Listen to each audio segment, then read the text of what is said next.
مرحبا يسوان سلام ربي غادي يلين في اللون غادي يلين ديال اليوان ديال اليوث لهنا سيدي ربي اتحرز شرا بوين دي تفارن تدولتنا اكو ويد ونسارا متسن فكرا تسواه ذاني اكن تنمم القهوه ندقاسي القهوه التلويث ذم كان نذا نتنجمع نشرك وغيرنا تمثال نسقرديش تمثال سكوال سيدي ربي تنمم يدنا نتسون ذي نفقاون نتصارض ذي نفقاون نسقرديش يلسن لما انا غسان نسان نفقين يمخلف غا في ياضنين وقبل انا عدي غا سين فكيكا سين غيما سفيان تنمرتيش افناروضيك تنمرت غا في خماكين اذا خت الدير هذا عدي سريد قبل غا سين فكينا ان فكينا بوساكين اس نهضر ستوثليت فرانسيس ماشي تقبايليت خاطر ويفهم راه تقبايليت دونك جيل برنار bonjour. Bonjour. Soyez le bienvenu Merci. chez nous, dans notre émission. Merci et je suis tellement heureux d'être ici. Tout le privilège est pour nous. C'est, comme vous le constatez, dans notre émission, c'est le café de Tonton Kassi, café d'Akassi. C'est un café de paix où on partage des partages bibliques, des expériences bibliques. Et pour cela, je vous demande de patienter afin qu'on passe la main à un honneur. C'est un chanteur qui chante le royaume de Dieu. Amen. Donc, أول غورك أجمع نونو. سلامتك يا رشيد زول فلاك بونجور مون فخير انا زولي ويداك غادي توالين شناهي على شنو هكا سميت سليغي الصوت كيني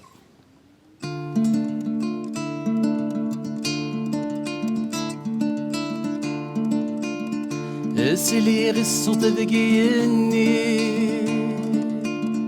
تاغشتني ويدي يتغني الصوت شحال يقحني يرغاولي ويتمني يا راسني بغديلي يا راسني بغديلي سوس فوق الحمد نربي يقرنت كيش دي قلبي كتشيني غير كل شي ذني حد وريلي السليغات نتغني الصوت شحال يقحني يرغاولي ويتمني يدسني بغادي يغني يدسني بغادي يغني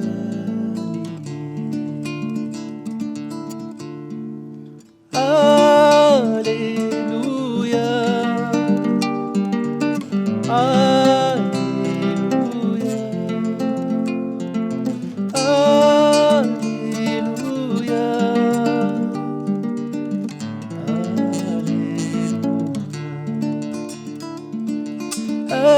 هايم قدس هايم قدس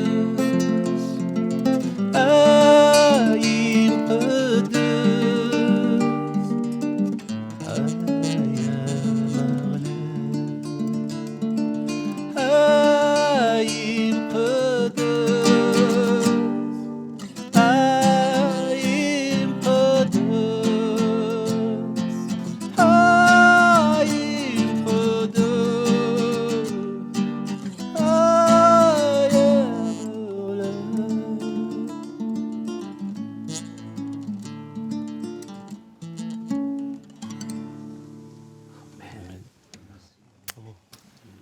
Merci. تنمرتي أجمع نونور. تنمرت نواني من تصفر ميدنا غنعدي أسنكمل أكو ذيك مثلا جيل برنار فرانسيس وكنيا غادي يفهم وكنيا غادي نفهم ذعني. Donc encore une autre fois, merci d'avoir accepté notre invitation. Donc, qui est Gilles Bernard? Si je vous pose la question, qui est Gilles Bernard? Vous savez, je suis un juif marocain né au Maroc, de père et de mère juifs. D'accord. Et j'ai été élevé dans la Torah. Mes meilleurs amis, dès mon enfance, c'était toutes les communautés qu'il y avait, et en particulier des Arméniens, des Arabes, des Berbères. Et on avait une vie qui était belle. Je vais avoir 85 ans, vous voyez. C'est du temps de la guerre, Oui. de la Deuxième Guerre mondiale. Et j'ai vécu des moments difficiles. À 6 ans, j'étais à l'école française, dans une cour de récréation, et il y avait un gars qu'on admirait beaucoup. C'était notre leader. On jouait toujours, et en pleine cour de récréation, il s'arrête, il me désigne, il dit « Lui, on ne jouera plus avec lui ». Ah bon, pourquoi? Les autres aussi, pourquoi? Parce que lui, c'est un juif. Et ils m'ont laissé tout seul. Et cette fin de récréation, je ne l'oublierai jamais, elle m'a paru interminable. Je rentre à la maison et je dis à ma mère, mais maman, qu'est-ce qu'un juif pour qu'il m'ait fait autant de peine? Surtout lui, notre leader. On partageait toujours un sandwich qu'elle me faisait à la récréation. Et ce jour-là, il ne m'avait pas demandé la moitié. Je suis allé lui porter, il me dit, non, j'en veux pas. C'était un scout de France, un bon catholique de ce temps-là. Et ce que je ne savais pas, ma mère m'a pris dans ses bras et puis elle m'a serré très fort. Elle m'a dit, tu sais, elle m'a expliqué ce que c'était qu'un juif. Nos ancêtres. Une vieille, ça faisait des millénaires, on était esclaves en Égypte et Dieu nous a délivrés. Et voilà comment j'ai réalisé ce qu'était Dieu. Amen. Et si je vous demande, vous faisiez quoi pendant votre jeunesse ou pendant vous avez grandi et tout? Ben là, après, on nous a renvoyés de l'école française. D'accord. On vous a renvoyé de l'école française. Oui, et il y avait l'école israélite. Parce que l'aigle noir hitlérien, si je suis vivant, oui. Hitler a demandé au sultan, c'était le roi Mohamed V de ce temps-là, oui. Il a demandé les juifs. Et Mohamed V a dit, je n'ai pas de juifs, je n'ai que des sujets marocains. Nous étions sujets marocains. D'accord. Et si je suis vivant, c'est que le sultan de ce temps-là nous a fait échapper, tandis que le bey de Tunis, oui. il a donné ces juifs oui. qui ont été déportés. Les juifs marocains prient encore tous les jours pour leur roi, dans beau, toutes ça. les synagogues. Parce qu'on se souvient que si nous sommes vivants, nous le devons parce qu'il y a eu l'intervention. au sultan. Waouh. Et puis que vous avez grandi et tout, vous avez grandi au Maroc ou J'ai grandi au Maroc, oui. Et vous avez, ce que vous nous aviez dit avant, vous êtes passé par l'Algérie, vous connaissez Alger Ah oui, je suis allé au Music Hall. D'accord. Vous voyez? Et c'est l'Algérie, mon premier contrat, c'est l'Algérie, je peux dire, qui m'a catapulté jusque... J'ai fait le casino de la Corniche. D'accord. Une semaine avant que la bombe éclate, pendant les événements. À une semaine juste avant que la bombe éclate. À une semaine aussi. Mais moi, j'ai toujours vu combien le Seigneur nous protège. Wow. Et j'ai fait, même après, à l'indépendance, la Laiti, j'ai fait toutes les villes d'Algérie. Et vous qui vous appelez Rachid, vous me rappelez quelque chose de merveilleux que j'ai vécu. Je n'étais pas chrétien. Oui. J'étais, vous savez, pendant les guerres, les gens, il y avait le couvre-feu en Algérie. Oui. Et les gens, jusqu'à minuit, sortent. Ils veulent vivre. Oui. Minuit, couvre-feu, tout le monde rentre chez soi avant. Chez soi, oui. Et moi, pendant les guerres, c'est là que les gens sortent. Ils se disent, je ne sais pas si je vivrai demain. Les cabarets sont pleins, les casinos, les théâtres, tout est plein. Mais le matin, je voyais le matin ceux qui avaient transgressé le couvre-feu. C'était des cadavres dans les rues. D'accord. Et le cadavre, quand il est descendu, il baigne, pardonnez, dans son urine. Et je voyais ça les matins. Et voilà que mon impresario, M. Marly, me propose un contrat de week-end à Bizerte. en Tunisie. En Tunisie, je l'accepte, je suis content. C'est là qu'il y a les meilleurs contrats. Et à la frontière, Guelma, oui. Guelma, le douanier, le gendarme me dit « Désolé, vous ne pouvez pas passer. Il vous manque un tampon de la mairie. » Et je dis « Mais regardez mon contrat, je chante demain. » Ils m'ont dit « Mais vous avez de la chance, demain la mairie est ouverte. Et à 9h, vous pouvez aller ce tampon, après vous pourrez et vous serez, il y a un train justement qui vous mènera. » Mais voilà, la nuit commençait à tomber. Je suis seul à la gare. Je vais trouver le chef de gare. Je lui dis « Vous ne savez pas où il y a un hôtel ?» Il me dit « Oui, il y en a un en ville. » Et la gare, il y avait longe une forêt. Et moi, comme la nuit commençait à tomber, je me suis dit, je vais pas longer cette forêt. Et je lui dis, mais où est-ce qu'il y a un hôtel? Il me dit, il n'y en a qu'en ville. Et je lui dis, vous ne pouvez pas me loger? Il me dit, si je devais loger tout le monde, dormez dans la salle d'attente. Avec ma peur, ce que je voyais. Et derrière moi, il y a un gamin d'une douzaine d'années. Il me dit, monsieur, tu cherches un hôtel? Je dis oui. Il me dit, alors suis-moi. Je dis, bon, je longe la forêt. Il m'amène en Médina. Il frappe à une porte et c'était un hôtel de Médina. Je paye la chambre et il me dit, le gamin, à quelle heure veux-tu qu'on te... J'ai dit, puisque la mairie ouvre à 9h, à 8h, ça serait bien, alors dors tranquille. Et moi, j'étais tellement fatigué, je me souviens ce que me disait ma mère. Remercie chaque matin Dieu pour le jour qu'il te donne et le soir, tu ne sais pas si tu te réveilleras dans les bras de la mort. Prie ton Dieu. Mais moi, j'avais éloigné tout ça, la Torah. Moi, c'était la chanson, les contrats et tout. Mais ce soir-là, j'ai prié de peur. Et je suis tombé de sommeil. Et à 8h, on a frappé à la porte. Le gamin, il avait dormi, à cause du couvre-feu, dans le couloir. Wow. Et il m'a emmené à la mairie. Et arrivé à la mairie, une fois que j'ai eu tout, j'ai voulu lui donner la pièce. Il me dit non, je veux bien un jean, si tu as. J'ai dit, j'ai pas de jean, j'ouvre ma... Mais j'avais de belles chemises américaines. Oui. J'ai dit, prends. Il en prend une. J'ai dit, prends encore pour moi, il m'avait sauvé la vie. Oui. Et il me dit, non, c'est bien, et il s'en va. Et après, je lui dis, mais je connais même pas ton nom. Et je le vois toujours. Il me dit, je m'appelle Rachid. Et après, dans l'Évangile, j'ai vu que Dieu, il envoie des anges pour nous protéger. Et je pense souvent, je me dis, j'ai 85 ans, il doit en avoir 70. Est-ce qu'il est vivant, ce gamin? Mais il y a combien de fois j'ai côtoyé la mort? Et Dieu était toujours là. Sa fidélité. Et je n'étais pas chrétien. Oui, vous étiez sa J'avais même abandonné la Torah. Tout le... Et c'est pour ça, l'une des choses qui me plaisent vraiment dans la Bible, c'est que Dieu aime toutes les nations. Oh oui. Et voilà, sa grâce est sur tout le monde.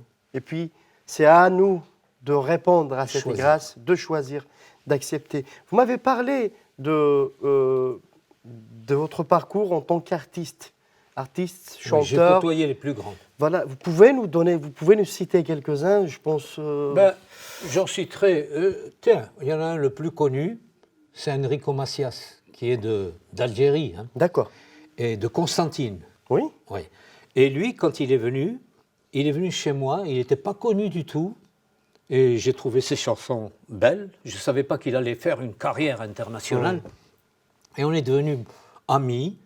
Et il me disait toujours, quand il me voyait, l'Aziz. Ça veut dire bien-aimé. Oui, le bien-aimé. Ouais. Et puis, il est monté. Et moi, je trouve entre-temps le Seigneur Jésus. Et j'étais à Marseille, je passais au Versailles, et lui passait au théâtre. Je suis allé le voir à l'hôtel de Noailles. Et je lui ai dit, tu sais, j'ai découvert quelque chose de merveilleux, notre Messie. Ouais. Il me dit, ah bon? Il venait de perdre son frère. D'accord. Et j'avais un Nouveau Testament hébreu français. Je lui parlais de Jésus. Je me rappelle de ce qu'il m'a dit. Il m'a dit, tu sais, moi, je ne suivrai jamais le chemin que tu as suivi. Oui. Je resterai toujours avec la religion de mes pères. Oui. Je lui dis, tu sais, Enrico, on est musulman, bouddhiste, catholique, on devient chrétien quand on découvre le Mashiach, notre Messie. Et je te demande qu'une chose, lis le Nouveau Testament. Comme le disait saint Augustin, prends et lis, qui était kabyle, saint Augustin. Il m'a dit, alors ça, je te promets que je le lirai. Et il venait de perdre son frère dans un accident de voiture. Je lui ai dit, tu vois, ton frère, là-haut, il est heureux parce qu'il voit Jésus dans toute sa gloire. Et peut-être que c'est lui qui a demandé à ce qu'on se rencontre. Pour l'essentiel, c'est ça. Ouais. L'essentiel, c'est de vivre et choisir. Moi, j'ai choisi. Il m'a dit, moi, non, je ne suivrai pas le chemin que tu as suivi. Que vous avez suivi. Eh bien, chacun a le choix du chemin. On est libre. Dieu respecte notre liberté. Vous m'avez parlé que vous êtes devenu chrétien. Hein? Oui. Vous êtes juif. Oui. Et puis vous avez accepté le Messia. Oui. Yeshua al-Messia, c'est le Messie, le Sidna sauveur, Issa. Sidna Issa, le sauveur de toutes les nations. Pouvez-vous nous partager comment vous avez rencontré le Seigneur Jésus? Oh, alors ça c'est merveilleux. J'étais au Maroc, où je faisais la tournée des casinos, et c'était Marrakech, Tanger, Mohamedia, Ouais, ex-Fedala. Mohamedia, ouais. Et alors, je vais chez mes parents, entre deux casinos, on avait une voisine musulmane, et je cherchais, comme je voyais les grands chercher, même des vedettes que je côtoyais, et je lui demande si elle peut me trouver un Coran en français. Elle en a trouvé un, je lis le Coran, et qu'est-ce que je vois? Mahomet dit, le Messie d'Israël est venu chez les siens, et les siens n'ont pas reconnu leur Messie. Je dis à mon père, qui est un érudit, fils de rabbin, je lui dis, mais regarde ce que je lis, papa. Il me dit, oui, il faut que tu connaisses toutes les religions, comme lui, il les connaissait. J'ai justement un Nouveau Testament, hébreu-français, le même que j'avais donné à Vous avez Enrico. donné un Enrico Macias. Oui. Et tu peux lire. Et dans le prologue, eh bien, il y avait ce qui est dans le Coran. La lumière est venue, il a planté sa souka, il s'est fait homme, il est venu sur la terre chez les siens, Oui. et les siens ne l'ont pas voulu. J'ai dit, tiens. Et le lendemain, on allait au casino de Tanger. J'ai dit à ma compagne, emmène le Nouveau Testament, mon père me l'a donné, et le Coran. Elle oublie le Nouveau Testament, elle me laisse le Coran. Arrivé à Tanger, je me précipite, je voulais lire, et le temps passe des mois, mais ça me travaillait, ça, cette graine du doute. Ouais. Celui qui doute, il cherche, il trouve. Mais il trouve qui? Moi, je suis avec un copain qui venait toujours avec moi, il était catholique, et un jour, il m'apporte un tract qui avait pour titre une conférence « Jésus, les Juifs et le Messie ». Et en bas, « Rendez hommage au Fils de peur qu'il ne s'irrite », psaume 2. Et je dis à mon copain, mais qu'est-ce que tu entends par là? Fils. Il me dit, oh, moi j'ai annonné mon catéchisme, et mon curé, il me disait que Jésus est le Fils de Dieu. Je lui dis, moi, il n'y a qu'un Dieu, un petit peu comme les musulmans au départ. Et je lui dis, tu me donnes? Il me dit, mais c'est pour toi que j'ai apporté, parce qu'on parlait souvent de Dieu. Oui. Je vais à ma Bible de ma bar mitzvah, que je n'avais pas ouvert, et je vais au psaume 2. Je lis pourquoi les grands de la terre, les présidents, les rois se liguent contre l'Éternel et son Mashiach. C'est Dieu qui rit et qui dit ce décret. Tu es mon fils, je t'ai engendré, demande-moi ce que tu veux et je te donnerai tous les goïms, toutes les nations en héritage. Pas seulement Israël, non. Il veut que tous ce que vous disiez. Et après, au bas de la page, rendez hommage au Fils, de peur qu'il ne s'irrite, car sa colère est prompte à s'enflammer. Heureux tous ceux qui se confient en lui. Je me suis mis à genoux, j'ai dit, Seigneur, mais c'est drôle, on ne m'a jamais dit que Dieu avait un fils. Montre-moi ton fils, mon Dieu. Et en bas, on pouvait recevoir une Bible. J'écris. Et la Bible que j'avais oubliée chez mon père, 6 mois après, on vient me l'apporter. C'était le missionnaire qui était allé au Maroc, qui avait apporté une Bible, la même. La même. Et je lui pose la question, je lui dis, écoutez, est-ce que... Parce qu'il nous a annoncé la bonne... Je lui dis, mais est-ce que Jésus est le Messie d'Israël? Et il a fermé les yeux et il m'a dit, Jésus est le Messie d'Israël et le Sauveur du monde. Mais c'était trop pour moi, je ne supportais pas. J'ai dit, écoutez, je dois aller chanter.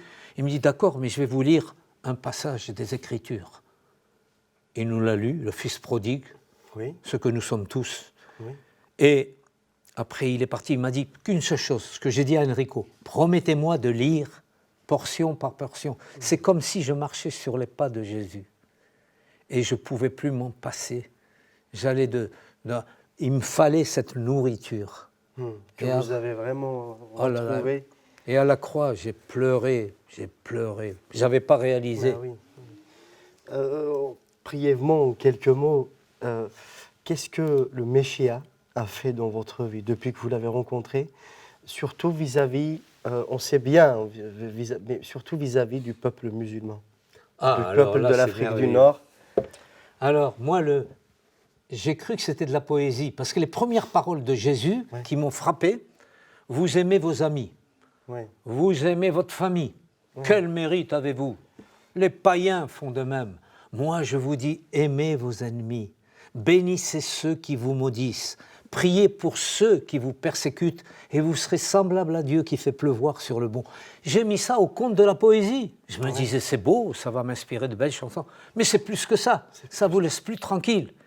Et j'ai quitté ce musical au bout de 3 ans, je ne pouvais plus, pour aller chanter uniquement Jésus et l'annoncer. Il m'a ouvert les portes des prisons, toutes les centrales pénitentiaires. Il m'a ouvert des portes où jamais je serais allé. C'est Jésus, mais je n'ai pas regretté un seul moment, vieux comme je suis. Par contre, ma devise, c'est la théologie n'est pas Dieu, la parole est Dieu, la parole c'est Jésus. Amen. Et c'est trop grand, c'est trop fort. C'est très touchant, votre témoignage, c'est vraiment très poignant. Et je vous dis aussi, je vous en prie. Quand je rencontre des musulmans, eh bien, le Coran, je le connais puisque c'est lui qui m'a révélé. Bon, je ne le connais pas comme un érudit, mais le Seigneur est bon parce que je ne peux pas compter. J'ai été l'instrument de Dieu et c'est le peuple musulman qui vient le plus au Seigneur. Les statistiques le prouvent et qui devient chrétien. C'est parce qu'ils cherchent vraiment Dieu. Et ils ont une idée de la transcendance de Dieu, ils l'ont. Et le respect. Et malheureusement, ceux à qui l'Évangile est venu, eh ben, ils se déchristianisent. Nous espérons et nos prières qu'ils reviennent comme nous sommes revenus, comme des fils prodigues, vers le Messia, vers le Sauveur de toutes les nations. Je vous demanderai bien, pour conclure cette émission, je vous demanderai bien, avant, on avait prévu que vous allez nous chanter un chant, mais je vous demanderai bien de prier. Vous avez une caméra en face de vous. Je vous demanderai bien de prier avec ceux qui nous suivent, ceux qui ne connaissent pas le Seigneur Jésus, afin qu'ils découvrent le trésor là. Moi je le viens, ça déborde de votre langage, de votre visage et tout. Je voudrais bien, si vous nous accordez ce privilège de prier pour nos téléspectateurs. Bien sûr, je peux prier, mais il est si grand que lui me donne. Oh Seigneur, Seigneur Jésus, tu es merveilleux, mais tu es si bon. La joie d'être avec mes frères kabyles ici, et tous ceux qui nous regardent, de quelque religion qu'ils soient, de quelque confession, Seigneur, puisque ce n'est pas l'étiquette que tu jugeras, mais qu'on devienne tes disciples, Seigneur. Ceux qui t'aiment, c'est ceux qui gardent ta parole. Et donne-nous ton amour, comme nous l'avons pour tous les peuples du monde, Seigneur. Et que tu nous as dit d'aimer même ceux qui sont nos ennemis. Or, quand on aime, on a plus d'ennemis, Seigneur. Oui. Bénis tous tes peuples, et en particulier ton peuple d'Algérie, du Maroc, mon pays natal, et de tous les pays, Seigneur. Tu es bon parce que tu reviens bientôt. L'Évangile le dit, la Torah le dit, tu reviens bientôt, mais d'abord que ton amour vienne dans tous les cœurs pour qu'on devienne tes disciples, Seigneur, et qu'on aille porter cette bonne nouvelle qu'on va célébrer partout dans tous les pays. Toi, le Tsar Shalom, le prince de paix, le Mashiach. Bénis, Seigneur, et que ton amour, ta paix, inonde notre planète. Amen. Amen, amen. Merci. Et alors, juste à vous, voilà. Cette chanson, oui, je l'ai écrite parce que le meilleur ami que j'ai eu dans ma vie, il était algérien, on était au collège ensemble, il s'appelait Mohamedi Hamid. Mohamedi Hamid. Oui. Oui. Et c'est pour lui que j'ai écrit cette chanson. Je l'ai cherché pendant 40 ans. Et j'ai appris dernièrement qu'il est mort, il y a 3 ans. Mais j'avais déjà écrit cette chanson et je raconte toute notre histoire, la sienne et la mienne, avec nos chemins qui se sont séparés à un moment. Mais c'était un gars formidable. Comme vous l'êtes aussi. Oh. C'est à vous le chant, s'il vous plaît. Merci. Merci. Merci.